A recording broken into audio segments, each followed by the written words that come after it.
साथियों नमस्कार, मैं राकेश यादव शहीद एवं छत्तीसगढ़ पुलिस परिवार से। जैसा हम आपसे जिक्र कर रहे थे कि पुलिस परिवार का मुद्दा हो या जो राज्य के नागरिकों को वचन दिया राज्य सरकार ने, तमाम बातें लंबित हैं, वेतन भत्ते लंबित हैं, ग्रेड पे लंबित है और सरकार हमेशा ये अपनी व्यथा बताती है कि बजट का अभाव है और इसलिए कई तरह से सहयोग भी सरकार लेती है। कभी कर्ज लेती है, कभी केंद्र को आवेदन देती है, कभी कर्मचारियों के वेतन से पैसों कटौती होती है कोरोना पैंडेमिक से लड़ने के लिए। इसके अलावा कोरोना काल में बहुत सारे समाज सेवियों ने बहुत सी सहायता की, सरकार की सहायता की। तो हमने महसूस किया कि सरकार के पास धन का अभाव है, इसीलिए मांगे जो है पूरी नहीं हो पा रही हैं। टीए नहीं बढ़ पा रहा है कर्मचारियों का, केंद्रीय वेतनमान के समकक्ष उनका महंगाई भत्ता उन्हें नहीं मिल पा रहा है, एचआरए नहीं मिल पा रहा है 7वां वेतनमान के अनुसार। तो इसलिए हमने ₹1 का मनी ऑर्डर भेजा था छत्तीसगढ़ के माननीय मुखिया जी श्री भूपेश बघेल जी के नाम। ये 26 मार्च 2022 को जो कि वापस हो गया, जो कि वो ₹1 का मनी ऑर्डर स्वीकार नहीं किया गया, वो वापस आ गया। वो ₹1 वापस हुआ जो मैं आपको दिखा दूँ, ₹1 का मनी ऑर्डर वापस आ गया। तो वापस आया है तो ये अच्छी बात है, गुड न्यूज़ है ये।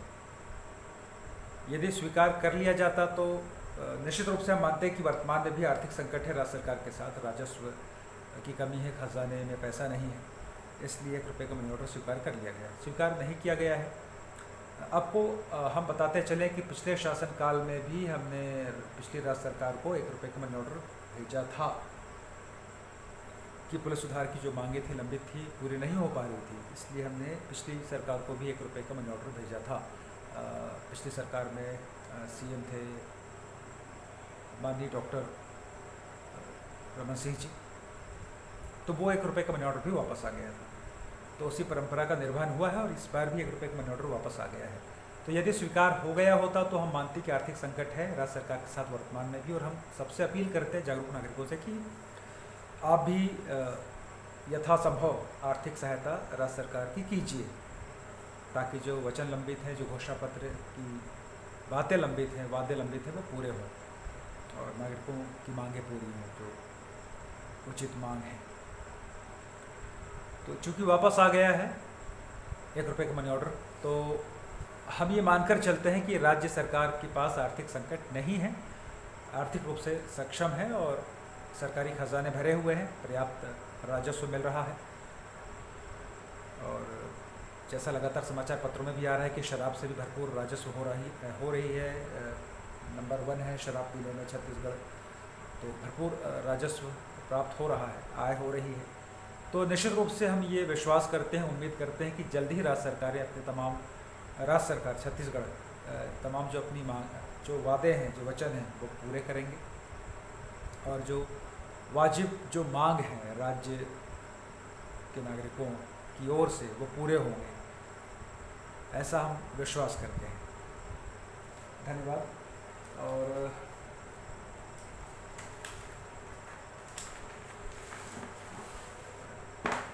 कुछ पत्र भी मेरे पास है।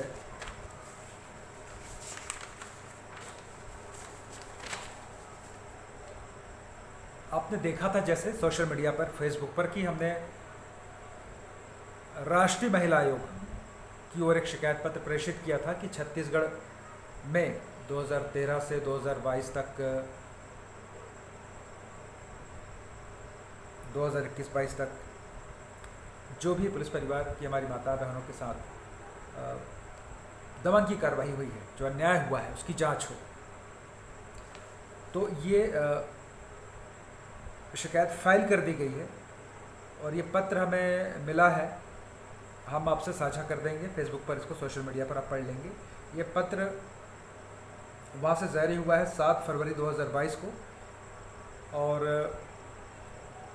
इसमें लिखा हुआ है ये फाइल करने का कारण कि महिलाओं के अधिकारों का वंचन ना होना, ऐसा इसमें जिक्र है, महिलाओं के अधिकारों का वंचन ना होना,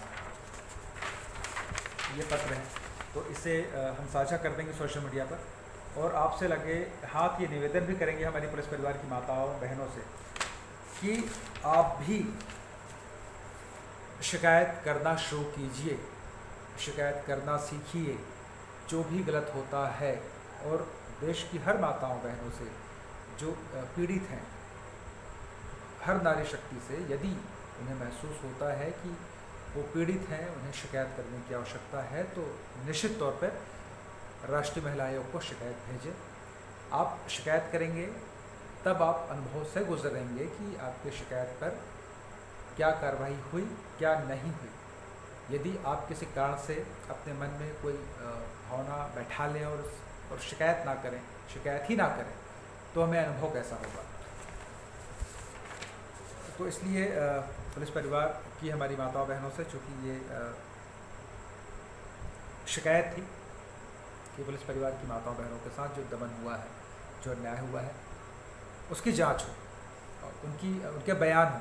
क्योंकि हम सबको पता है पुलिस विभाग में बहुत सारी शिकायतें की हैं हमने, पूरा अंबार जमा हो गया होगा शासन प्रशासन के पास शिकायतों का, निवेदन का, लेकिन कुछ खास फर्क नहीं पड़ता है, वो रद्दी की ढेर में चले जाते हैं। हम सबको पता है यहाँ भी जो रायपुर में हमारे पुलिस परिवार की माताओं बहनों के साथ ज़्यादतियाँ हुई थी, मारपीट हुई थी, चोटिल हुई थी, घायल हुई थी, उसकी शिकायत की गई थी पुलिस परिवार की ओर से, पर उसका कुछ भी रिज़ल्ट आज तक नहीं आया। तो इसलिए हमारी माता बहनें पुलिस परिवार की ज़रूर शिकायत करें, और ये फाइल कर दी गई है। इसमें कारण लिखा गया है महिलाओं के अधिकारों का वंचन नहीं होना पाया गया। और ये भी उसी वक्त शिकायत पत्र भेजी गई थी राष्ट्रीय मानवाधिकार आयोग को, ये प्रेषित किया गया था शिकायत पत्र। इसमें भी यही मांग की गई थी, निवेदन किया गया था कि 2013 से अब तक जो पुलिस जवानों के साथ जो दमन की कार्रवाई हुई है, शोषण हुआ है, अन्याय हुआ है, इसकी जांच हो, जवानों से बयान दर्ज किए जाएं, पुलिस परिवार से बयान दर्ज किए जाएं।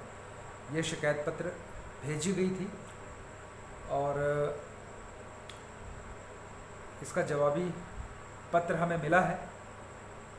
ये पत्र उनकी ओर से प्रेषित हुआ है 12 जनवरी 2022 को, और जिसमें ये राष्ट्रीय महिला आयोग की ओर से सचिव छत्तीसगढ़ मानवाधिकार आयोग को, मैं फिर से दोहरा दूं, सचिव छत्तीसगढ़ मानवाधिकार आयोग की ओर ये पत्र प्रेषित कर दिया गया है राष्ट्रीय महिला आयोग की, राष्ट्रीय मानवाधिकार आयोग की ओर से। तो चलिए हम उम्मीद करते हैं, विश्वास करते हैं कि छत्तीसगढ़ मानवाधिकार आयोग अपनी ड्यूटी बखूबी निभाएंगे और राज्य के जवानों के साथ न्याय होगा, शिकायतों की जांच होगी, जवानों के परिजनों के बयान दर्ज किए जाएंगे। 2013 से अब तक जो भी अन्याय जवानों के साथ, परिजनों के साथ हुआ है, उस संबंध में ये पत्र भी एक झलक आप देख सकते हैं। इसे भी हम सोशल मीडिया पर पोस्ट कर देंगे, इस पत्र को।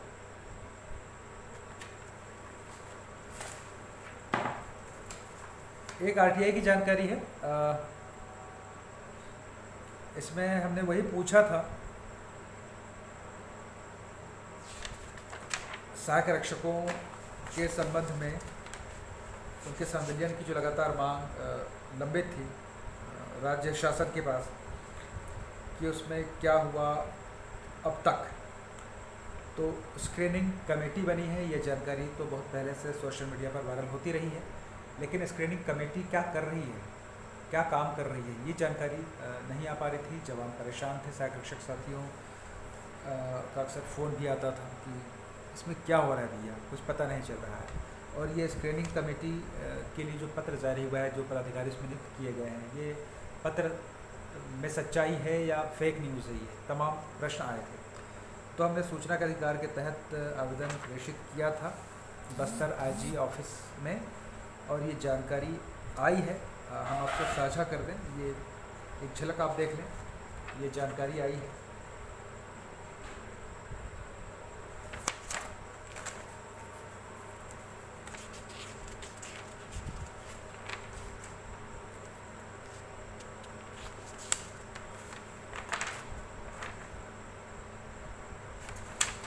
तो जानकारी संक्षिप्त में आपके साथ साझा करने से पहले हम जो कार्यालय पुलिस महानिरीक्षक बस्तर रेंज लाल बाग जगदलपुर छत्तीसगढ़, यहाँ जो जन सूचना अधिकारी महोदय हैं, विकास ठाकुर जी। मैं फिर से नाम दोहरा दूं, इस ऑफिस में जन सूचना अधिकारी का काम संभालते हैं विकास ठाकुर जी। ये उप पुलिस अधीक्षक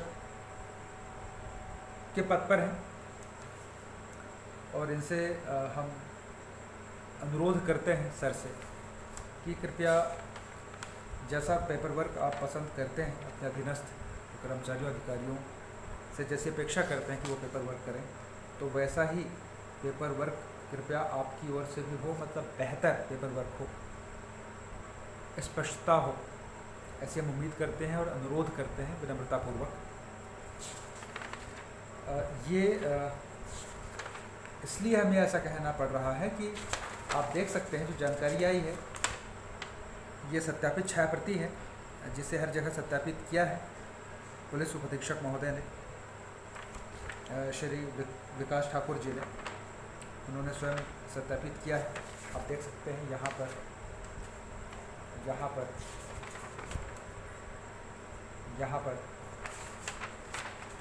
और यहाँ पर।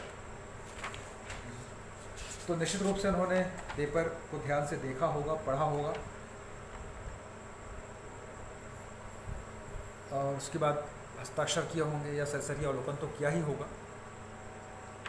हमारी शिकायत ये है, अनुरोधपूर्वक विनम्रतापूर्वक, बिना आपके सम्मान को ठेस पहुंचाए, कि ये जो फ़ोटोकॉपी है, ये जो हमें दस्तावेज़ मिला है फ़ोटोकॉपी के रूप में जिसे आपने सत्यापित किया है, ये अस्पष्ट है। आप देख सकते हैं ऊपरी हिस्सों में, ये ऊपरी हिस्से में ऊपर की लाइन आप पढ़ नहीं सकते, ऊपर की लाइन यहाँ भी देखिए, ऊपर की लाइनें 2-3 लाइनें स्पष्ट नहीं है, इसे पढ़ पाना संभव नहीं। ये देखिए ऊपर की 2-3 लाइनें देखिए,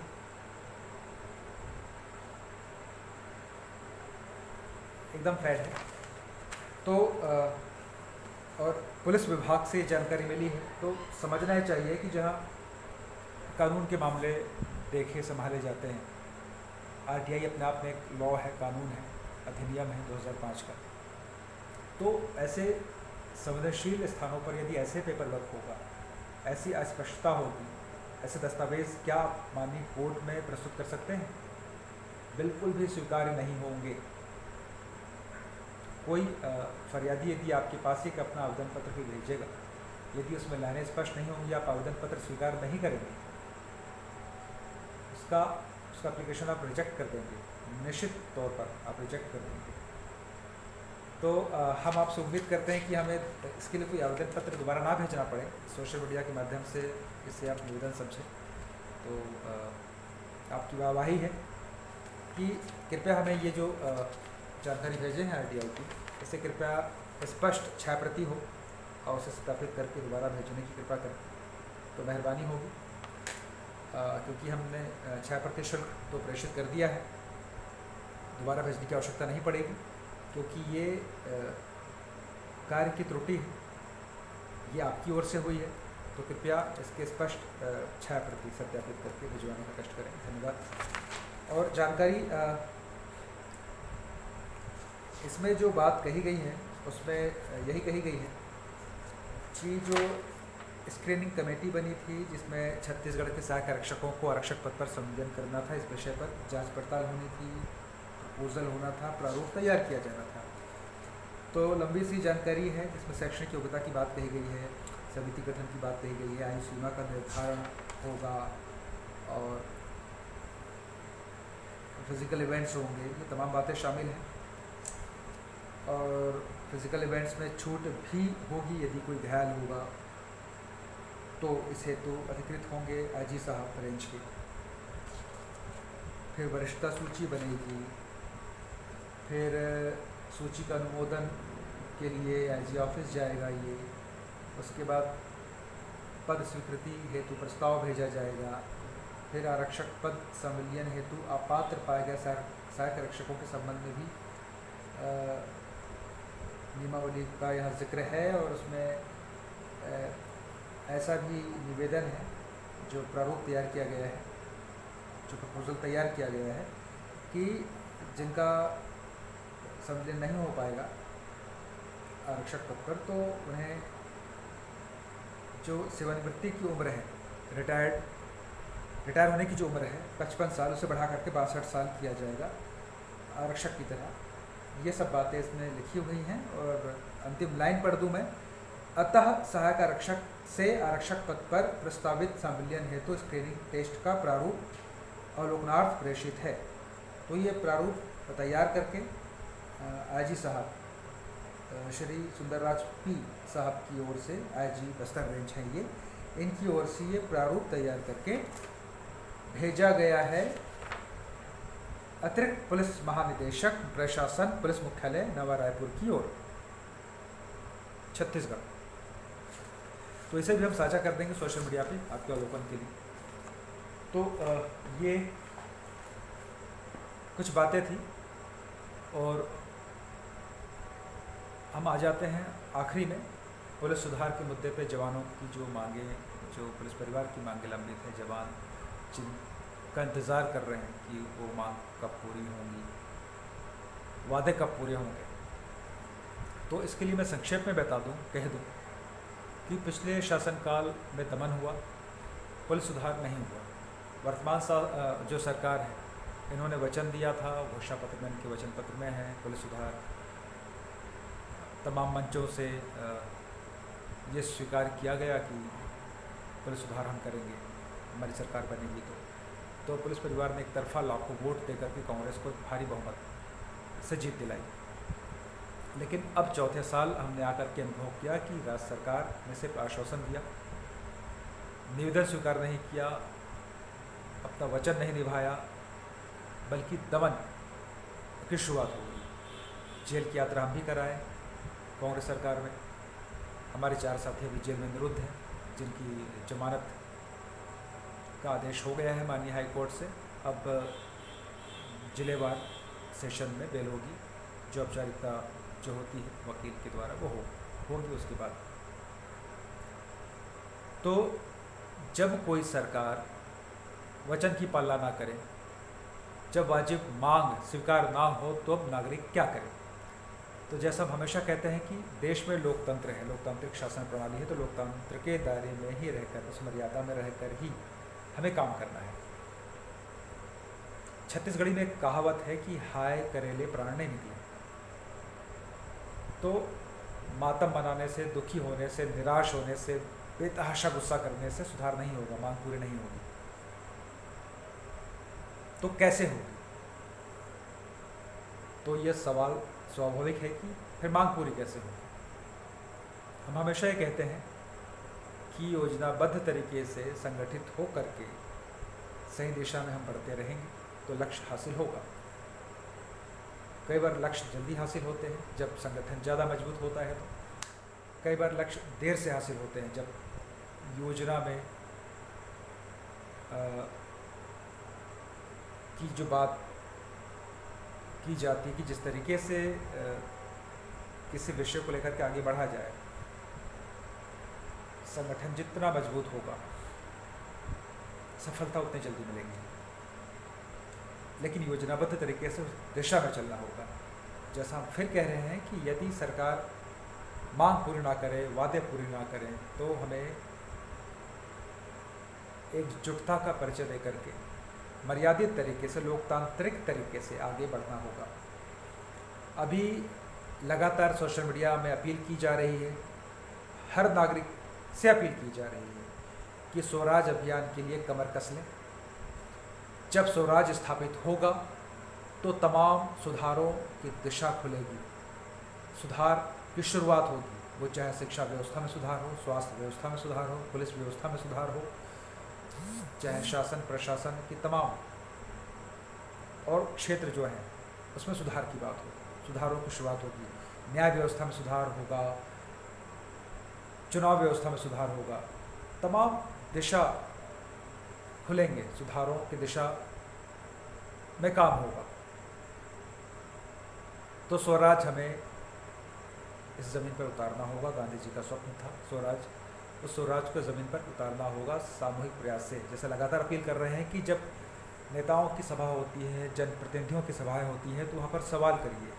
सवाल करेंगे तो लोकतंत्र मजबूत होगा। यदि अक्सर व्यवहार में होता है ना कि एक व्यक्ति सवाल करता है, दो व्यक्ति सवाल करते हैं, तो उन्हें पुलिस पकड़ के किनारे कर देती है, और दूसरे दिन हमें पेपर में पढ़ने को मिलता है कि वो व्यक्ति विक्षिप्त था, पागल था, नशे में था, या विपक्षी पार्टी का था, तमाम बातें। तो हमारा अनुरोध है कि